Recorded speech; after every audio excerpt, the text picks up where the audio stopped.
Ipon mo dyan. Ito ba? Palipan po tayo. Okay. Let us put ourselves in the holy presence of our Lord, the Father, Son, and Holy Spirit. Lord, salamat sa panahon. Nandito kami ngayon. Nakarating kami na safe.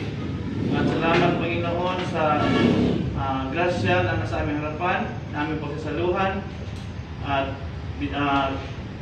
bigyan mo, Panginoon, ng blessings ang nag-sponsor sa aming pagkain ngayon.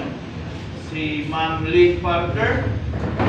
Ito yung kanyang partner na pinsan ko. Salamat, maraming salamat na nag-share sila ng kanilang blessings galing sa Diyos. At bless this food, O Lord, that we are going to partake from the bounty through Christ the Lord. Amen. Amen. Father, Son, and Holy Spirit. Thank you very much. Okay, kaya tayo. Aripos. Aripos.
Thank you.